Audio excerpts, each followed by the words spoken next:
Voici donc Lily Rose, 1 an après le commencement du cru. Bonjour ma poulette. Ouh là là, t'es bien prêt. C'est cassé. C'est cassé? Oui, regarde. Oh là là, mon Dieu.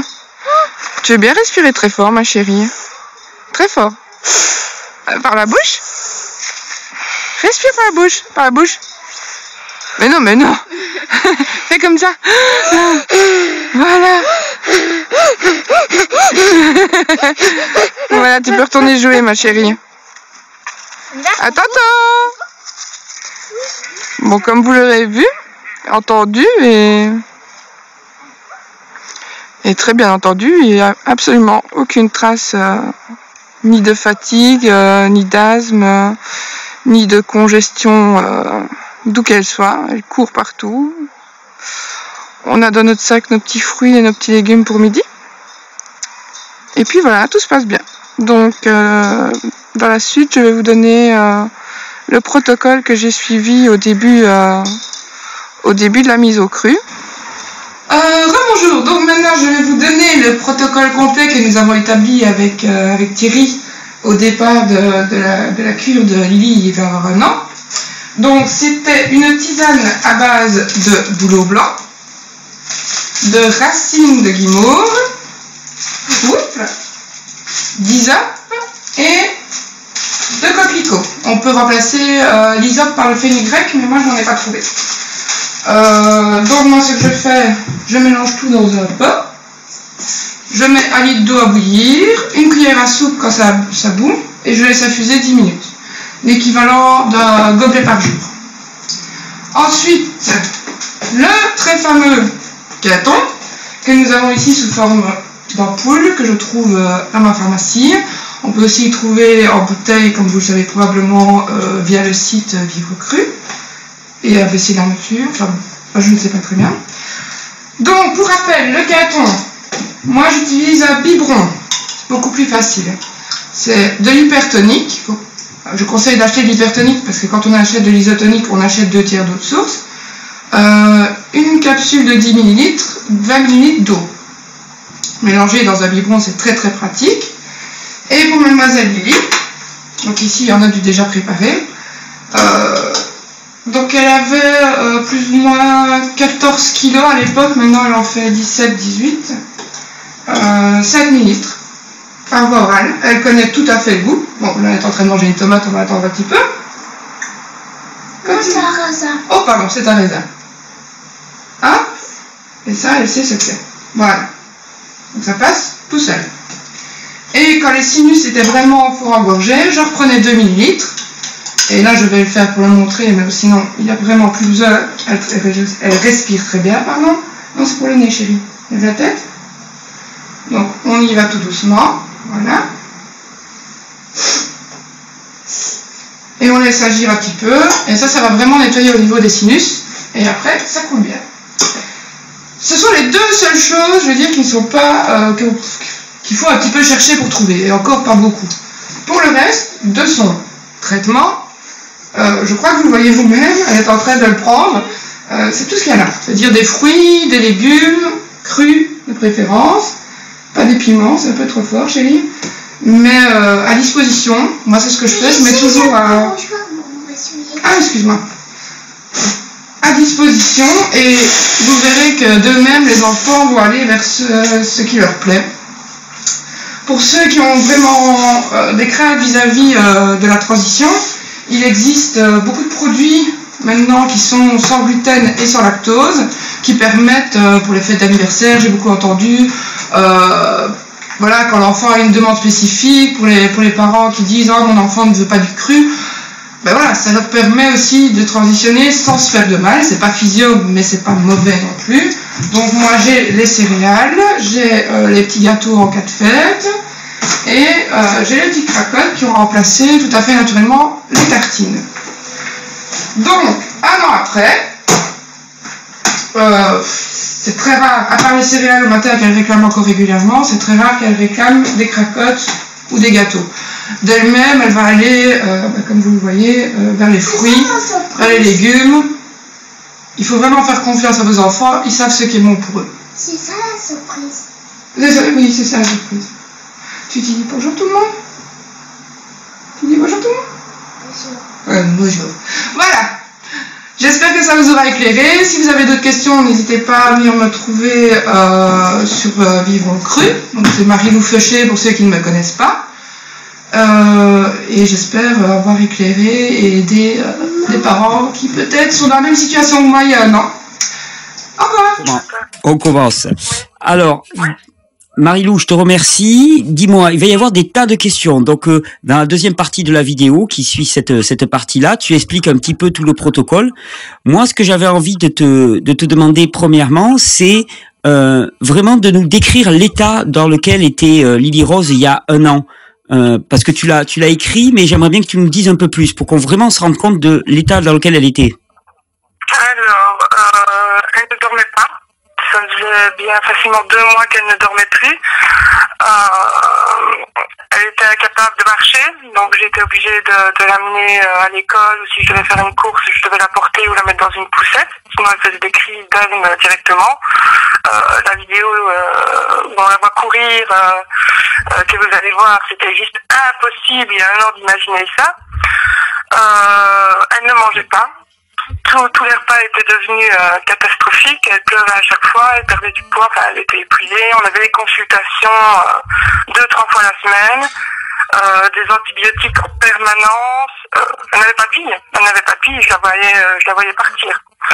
Elle dormait avec l'aérosol. Je tremble un peu parce que c'est émouvant de repenser à ça. Elle dormait avec l'aérosol accroché à son lit. Parce qu'elle faisait 4-5 crises sur la nuit. Et c'était pas une vie, elle était complètement épuisée, je ne trouvais pas de solution, les médicaments n'avaient aucun effet, et je me suis retrouvée acculée. Et la petite, voilà, elle n'avait pas de vie, elle n'avait aucune vie. Elle avait On peut pas dire qu'elle vivait. D'accord. Donc elle avait 3 ans, c'est ça à peu près, hein, Lily Rose à ce moment-là? Oui, c'est ça. Elle avait 3 ans. Et alors dis-moi, au niveau de la mise en place, bon, tu as percuté avec le message. Je me souviens de notre premier contact. Ça t'a, voilà, c'est arrivé chez quelqu'un qui avait faim d'un message ou soif d'un message pareil. Et la mise en place, comment ça s'est passé au début? Parce que tu dis des débuts un petit peu aléatoires. Comment ça s'est passé? Au début, alors ce qui s'est passé, c'est que on s'est mis au cru directement. Donc ça a été radical le changement. J'ai pas chipoté. J'aurais de toute façon, vu son état, il fallait tenter le tout pour le tout. Je sais pas si c'est l'idéal. Je veux pas. Voilà, pour moi ça a été comme ça. C'était comme ça dans ma tête. Il fallait que je sauve ma fille et je ne voyais plus que ça. Donc je l'ai laissé faire. Elle a commencé par une monodiète. Tu m'as rassuré d'ailleurs, je me rappelle toujours, tu m'as rassuré sur le fait qu'un enfant peut très bien manger 2 aliments sans aucun souci. Oui, surtout que c'était une monodiète très particulière, du chou, non, je crois, ou chou brocoli? Chou, ça fait maintenant, parce que je pense qu'en fait, elle fait des cycles de nettoyage qui sont de plus en plus profonds. Donc, elle a eu une première grosse crise de détox une semaine peut-être après le début du cru, où là elle est tombée dans un semi-inconscience pendant 48 heures avec des fortes fièvres, et puis ça a commencé à sortir, et puis elle a refusé de manger, elle a fait un jeûne pendant 24 à 48 heures. C'était un peu effrayant, mais ça ne l'était pas plus que ce qu'on vivait avant. Donc j'ai continué. Elle, de toute façon, ne voulait pas réintroduire du cru. Elle refusait catégoriquement tout ce qui était cuit. Et au bout d'une semaine de plus, c'était terminé. Avec son père, on s'est mis en accord pour arrêter tous les traitements médicamenteux. Et depuis, ça va faire 1 an, elle n'a plus jamais eu de crise d'asthme ni de traitement, forcément. On n'a passé aucun des examens qui étaient très invasifs et qui étaient prévus. Par contre, elle a fait au début, les 4 premiers mois, 1 fois par mois, je dirais, un cycle de nettoyage par elle-même. Je sais pas si c'était conscient ou inconscient, c'est-à-dire qu'elle repartait dans une monodiète. À l'époque, c'était surtout du raisin. D'accord.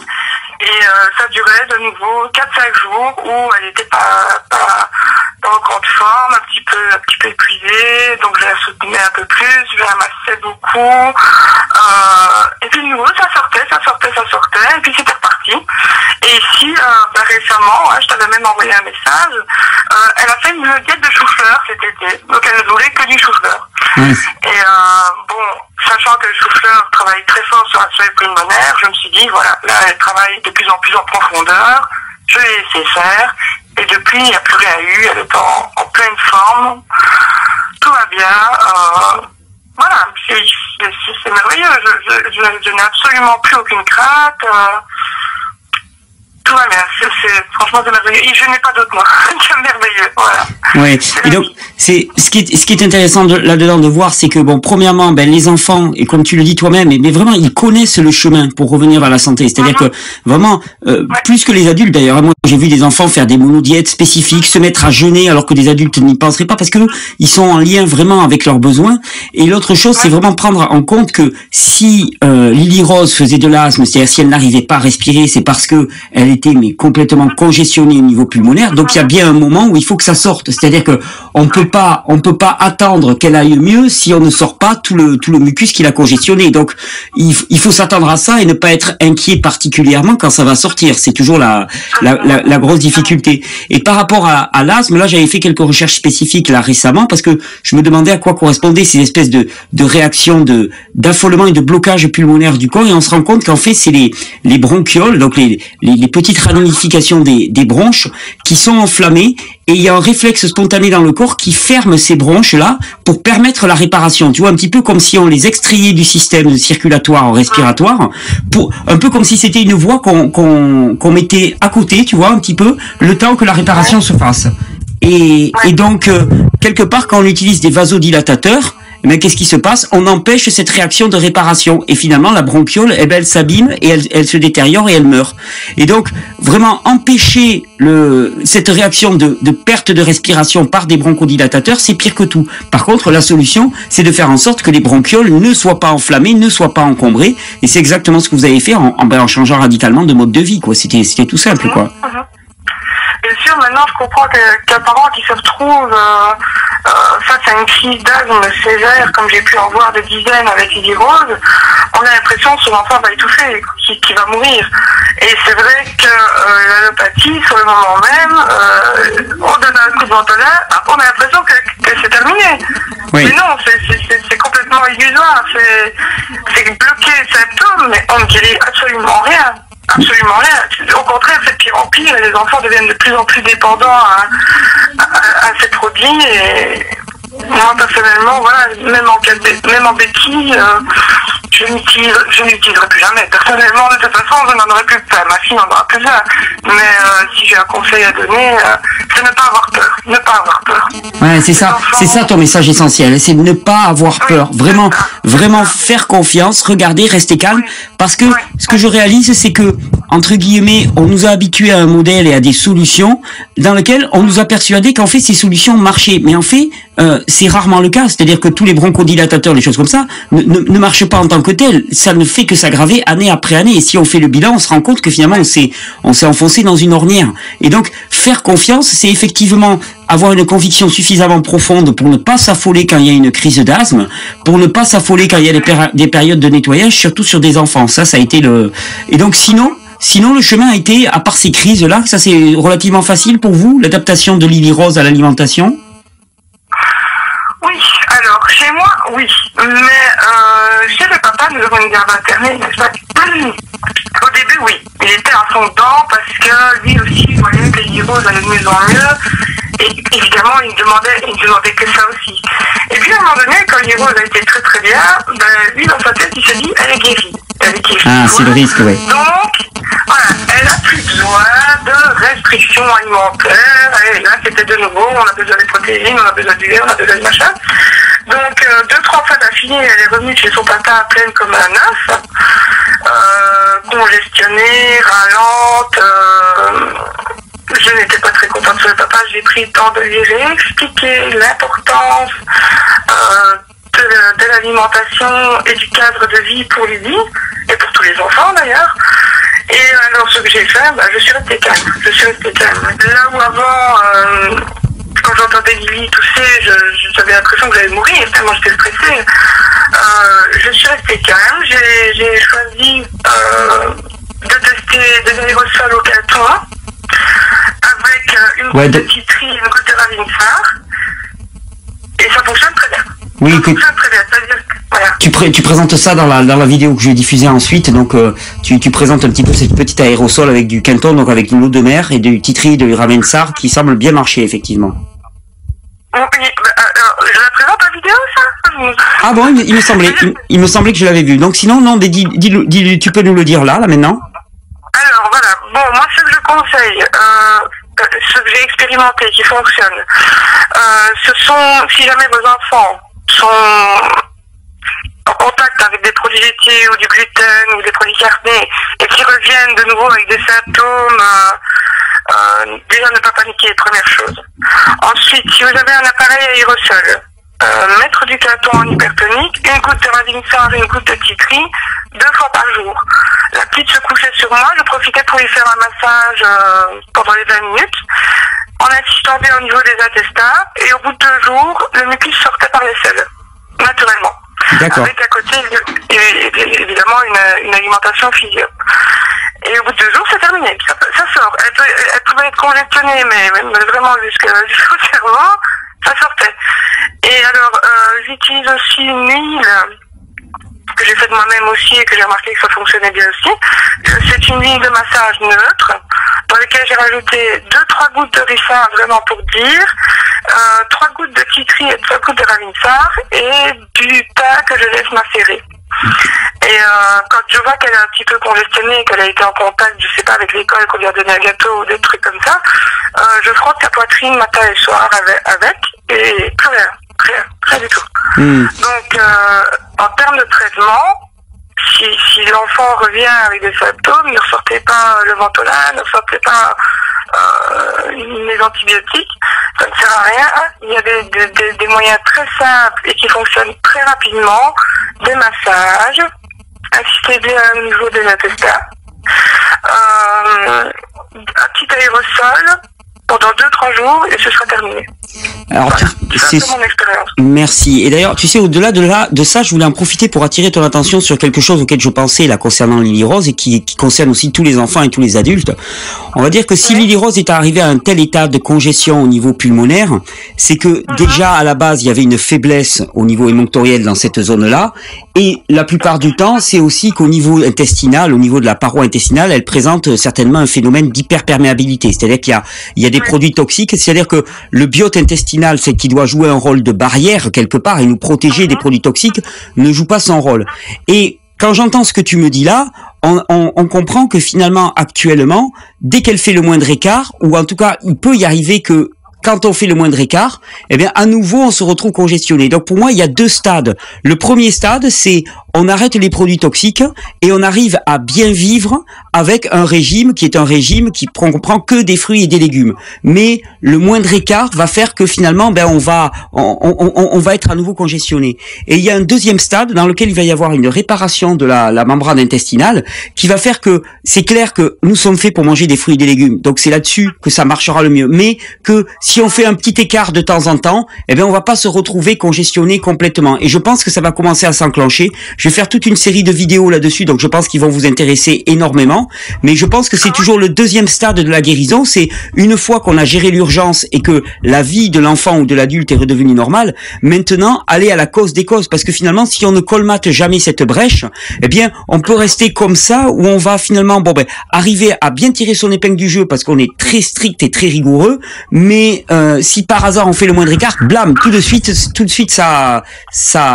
on le paye assez cher. Donc ça sera la deuxième étape et je voulais vraiment attirer ton attention là-dessus. Ça va se faire et puis je vais partager ça en vidéo. Je travaille beaucoup là-dessus en ce moment. Ok, mais ce que je voulais préciser, c'est quand je parle d'écart, c'est gluten et lait. Et Oui. ça, je n'ai pas spécialement envie qu'elle en prenne. Non, alors ça, effectivement, effectivement, ça, de toute façon, notre barrière intestinale n'est pas prévue pour nous protéger contre ces aliments-là. Donc là, effectivement, c'est un peu, enfin voilà, ce sont des poisons. Donc il s'agit pas d'être résistant aux poisons. Les poisons, il s'agit de les éliminer. Oui, tout à fait. Mais bon, voilà, je voulais attirer ton attention sur le fait que de toute façon, si elle a eu une congestion pulmonaire aussi avancée, c'est que obligatoirement, au niveau des intestins et de l'intestin grêle en particulier, il va y avoir un travail de réparation qui se fait d'ailleurs actuellement avec les fruits et les légumes, hein, tout simplement. Mais que ça, il va s'accélérer et ça fera quand même qu'elle aura une plus grande tolérance, quelque part, une plus grande résistance immunitaire, puisque notre barrière intestinale, c'est notre premier rempart immunitaire. Merci Bernard Johnson que j'ai lu et qui m'a beaucoup aidé aussi. Oui. J'ai lu Intestin libre et je dois dire que depuis, même moi, ma vie a changé. Donc voilà. Mais sinon, du cuit, alors, elle en mange. Hein. Maintenant, ce sont là des pommes de terre à pomme, des carottes, des patates douces, elle aime beaucoup. C'est-à-dire, voilà, elle peut réintroduire du cuit, des soupes que je fais moi-même. Là, elle n'aura aucune réaction, aucune congestion, rien du tout. D'accord, c'est bon. Mais c'est vraiment quand elle est dans un environnement avec des poisons majeurs, là, en effet, de suite, elle a à nouveau des signes de congestion, oui. Bon, Mais on travaille, et de toute façon, on a tout le temps, elle va bien, on prend son temps, on est en transition. Moi, je la vois, elle est épanouie, elle est heureuse, je pense que vous le voyez aussi. Voilà, on a toute notre vie après maintenant, voilà. Moi, on a trouvé, on a compris, et puis voilà. Ce que je retiens surtout, c'est le grand courage que ça demande pour un parent au départ, mais aussi, et c'est une notion sur laquelle tu as beaucoup insisté, c'est la notion de responsabilité. C'est-à-dire qu'il y a un moment, si on voit que ça marche pas et que son enfant dépérit, il y a un moment où il faut prendre ses responsabilités, et on nous fait peur, on nous fait très très peur. On nous dit voilà, mais vous allez être seul, vous allez être sans filet, vous serez pas capable de savoir pour votre enfant, et puis s'il y a une crise, vous ne saurez pas comment faire. Enfin, on nous persuade de notre incapacité, et t'es une manifestation flagrante, tu n'es pas issu du milieu médical particulièrement. Pas du tout, non. Voilà. Donc voilà, et pourtant tu as repris la responsabilité de la santé de ta fille. Oui, c'est ma responsabilité, c'est ma fille. Je la voyais dépérir et c'était une évidence que je devais l'aider, je l'ai aidée. Voilà, c'est tout. Et après, c'est simple. Quand on accepte sa responsabilité, quand on accepte de ne plus avoir peur, quand on accepte de se lancer, après, franchement, il n'y a pas de courage pour moi. C'est facile. C'est facile. Parce que ça vient naturellement et quand on fait confiance à son enfant, il y a vraiment une tension qui redescend. Moi, pendant les semaines qui ont suivi l'arrêt du traitement, ma fille n'était pas chez moi, je l'entendais encore tousser. Mais ça, c'est des mécanismes de peur qui, au fur et à mesure, s'en vont. Et maintenant, je peux vous dire, elle revient pleine comme un œuf. Bon, ça n'arrivera plus, j'espère. Mais je suis sereine. Je la prends sur moi. Première chose que je fais, je la caresse, je l'embrasse, je la rassure. Et elle, qu'est-ce qu'elle fait? Elle fonce dans les fruits. Et voilà. C'est très bien ce qu'il lui faut. Et voilà, c'est que de l'amour, c'est que du partage, c'est que de la joie. Et c'est facile. C'est facile. Mais plutôt, franchement, si j'ai un message à faire passer, c'est vraiment la peur qui nous tue. C'est la peur qu'on nous donne de la société, c'est la peur de ne pas réussir, c'est la peur de voir notre enfant souffrir, et c'est tout le contraire une fois qu'on lâche la peur, vraiment, vraiment.